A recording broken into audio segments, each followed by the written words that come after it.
Good morning, afternoon, evening, depending on where you're coming in from.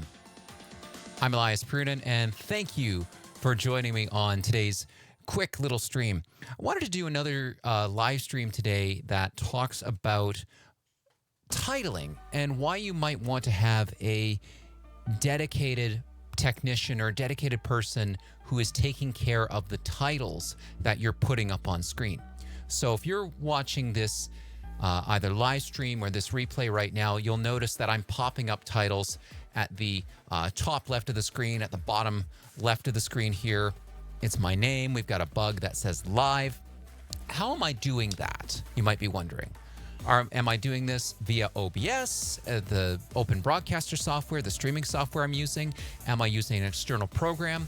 Well, as the title of this video has probably given away, and as you may have deduced, I'm actually using a separate piece of software to generate the titles that I'm putting up on screen.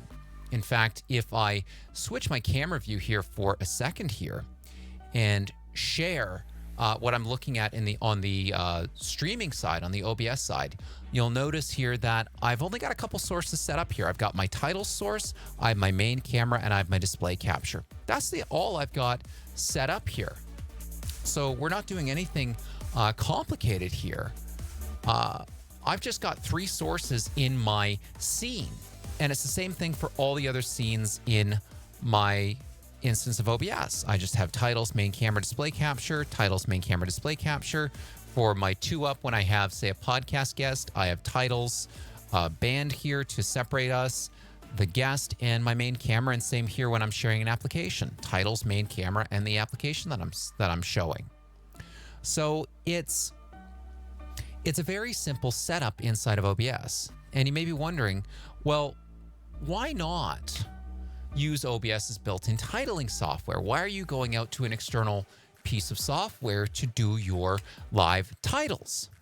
And the reason behind that is, while doing your titles in the same program that you're streaming from can be fine for, say, a simple production, if you're doing something a little bit more complicated, like, say, what we were doing for the Forest City Road Races, well, in that case, we actually, having one person kind of handle the video mixing and the streaming and the titling, that can become overwhelming. We wanted to have a little bit more of a separation of concerns.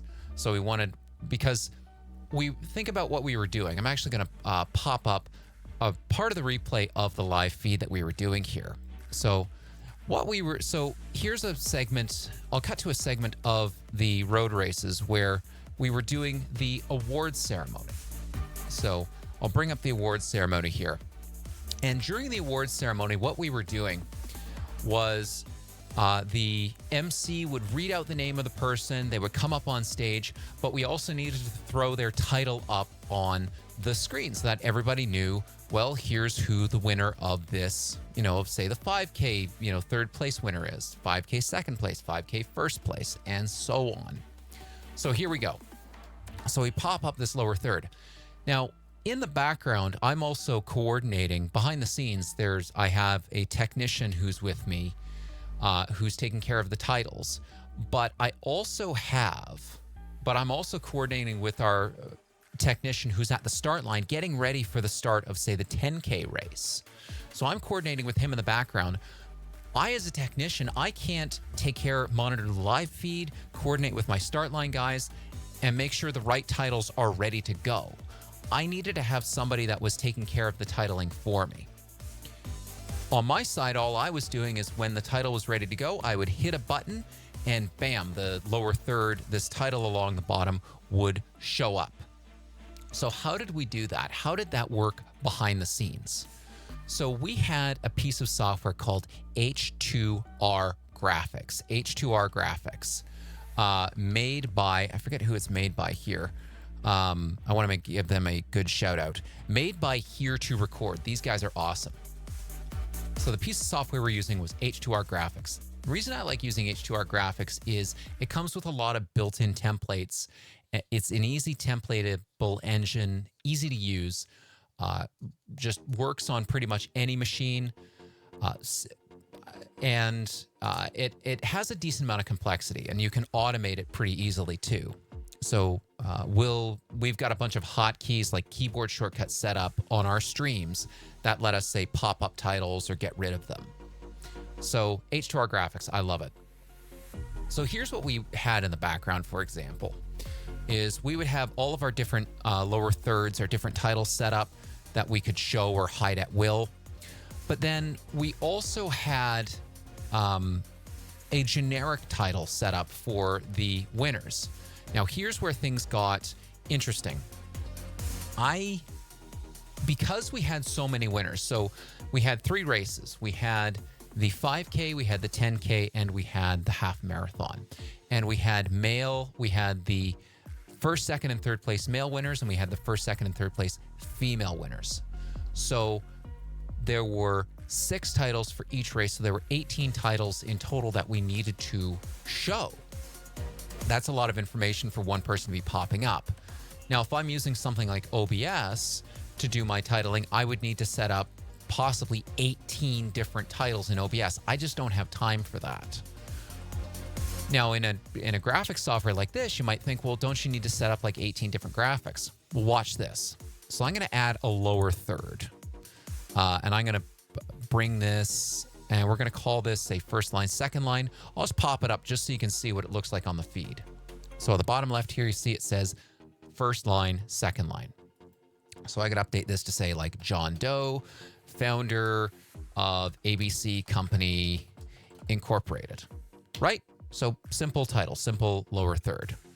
I can have it, go away, appear, whatever.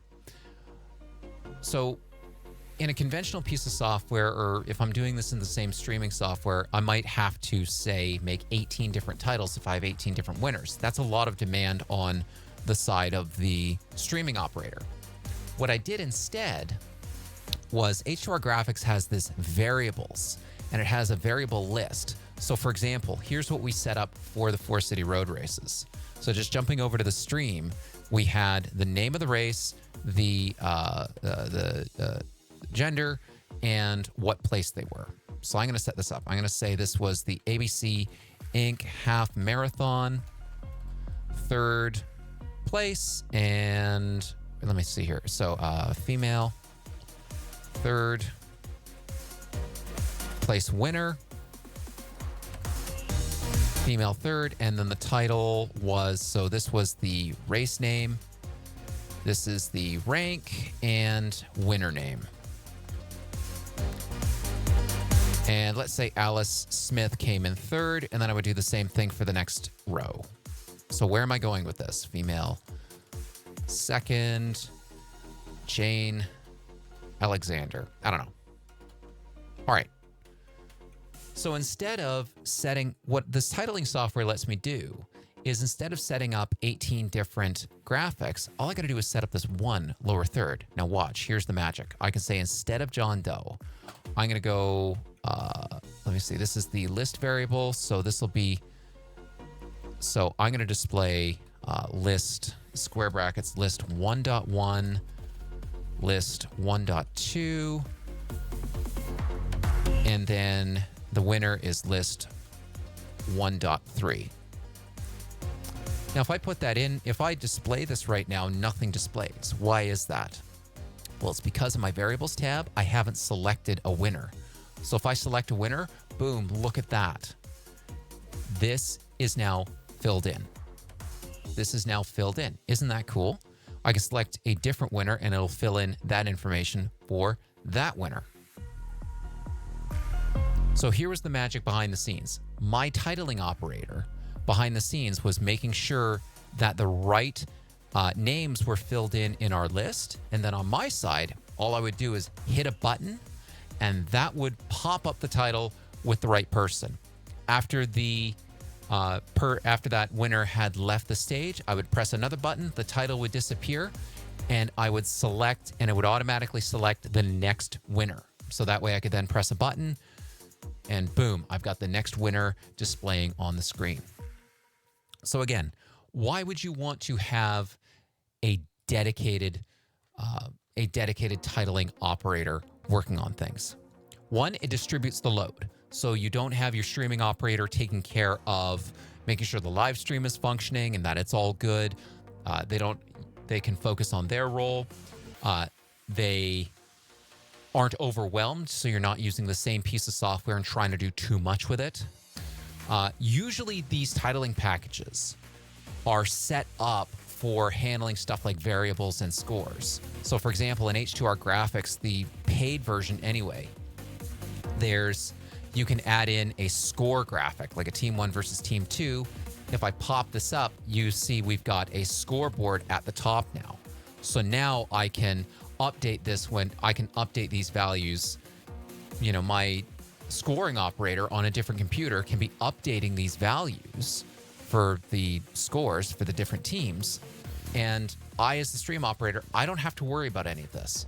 So that's another key, is this titling software can be running on a completely different computer, but then hooked into whatever your streaming computer is. So that's another advantage. You don't have multiple operators sitting around the same computer. You don't want that on a production. You don't want that on a production. You want to distribute the load as much as you can. I can speak from experience. Like just right now, I'm right now doing my own titling and trying to keep track of my script, trying to keep track of the titles, make sure the live stream is working. There's a lot going on in my head and it's a little bit difficult. But so I actually, next time I do a stream, I will most likely get somebody to be doing the live titles for me. But again, having the live titles running on a different computer, you can put that graphic operator in charge of the titles so that it's off your plate. So dedicated titling software, absolutely love it. H2R Graphics is one of the easiest ways to get started with making custom graphics. Comes with a lot of templates built in. And if you're familiar with HTML and CSS, it's pretty easy to customize as well. You actually get access to the underlying CSS cascading style sheets. That's what defines your colors, positioning, fonts. So you can customize pretty much all aspects of this. And with some custom CSS, you can make some pretty good layouts. Again, for the Forest City Road Races, if I cut back to the live titles that we did here, I created some custom CSS that down here put the Forest City Road Races logo at the lower left here on top of all of the lower thirds. We also used the same font that was used on Forest City Road Race's website. Again, this was using custom CSS. So all of this was customized and was done using H2R Graphics. Big fan of H2R Graphics. I love the way it works. Another thing I like about H2R Graphics, the reason why I like using it, is check this out. You may have noticed at the beginning of this stream that I had my company title and a QR code and the company logo on screen. So watch. So did you see that? I'm going to hide the title screen and I'm going to bring it back in. Notice that with one show command, I was able to bring up the company logo, a QR code, and a background. So another advantage that you've got with a program like H2R Graphics is you can go in and set up triggers. So when I show the moving gradient or hide the moving gradient, I've got a trigger set up on my QR code. It's linked to this image graphic, and the image graphic, I believe, is this big logo, and that is triggered by the animated background. And I have a delay set. So 1.5 seconds after the moving gradient is shown, the Tractus logo comes up. And then when the Tractus logo comes up, that brings up the QR code at the bottom of the screen. And then it works same in reverse. When I hide the moving gradient, that 1.5 seconds after that, it hides the Tractus logo as well. So yeah, that's a little bit of live titling. So again, the reason that you would want to have a separate operator doing your live titles instead of you doing them yourself is just to take the burden off yourself as the live stream operator. You've already got enough on your plate. You're making sure that the live stream works. You may be doing some audio mixing. You may be coordinating with with your remote crews to make sure that the remote site is working. You don't want to be hovering over the keyboard and into your source list in OBS or Mimo Live or whatever software, vMix or whatever other software you're using, and trying to update your titles while you're trying to do everything else. If you can offload that to someone else, your graphics operator, that's going to take a lot of stress off your plate. And also, depending on how you've got things set up, they might not even need to be on site. If you've patched them in through a remote workflow model, so if they're able, say you're pushing the local feed in real time up to the cloud and they're tuned and your remote operator is tuned in, they could be doing the titles from their home and it's reflected on your live stream. So H2R Graphics, awesome for doing titles, awesome for doing some more advanced stuff like updating variables or doing, say, like a simple scoreboard. Another thing that we're able to add here is a now, next, then. So say you've got some items coming up soon. Notice how we can scroll through these automatically. This is just some of the stuff that you get with a dedicated piece of titling software. We also have a way to bring in social comments, like from social media or YouTube comments as well through a social bug here. So if I bring this up, there we go, here to record. This is a test message. How does this look? And I could customize the position. I could put it in the lower right, or I could put it in the middle of the screen or put it up top. So got lots of options here. So yeah, dedicated titling software, would recommend it for, say, more advanced productions, especially if you are doing anything sporting related. Having a dedicated operator that can take the titling off your plate so that you can focus on the stream is something that I would recommend.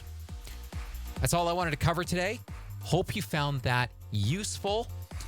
If you've got any questions about titling or any suggestions on what you would like to see covered in the future, leave a comment down below this video. And if you want to chat about your virtual and hybrid events, obviously get in touch. Find me on LinkedIn, find me on Twitter, and I will see you again very soon. Thank you so much for tuning in. Hope you found this useful. We'll see you soon. Take care.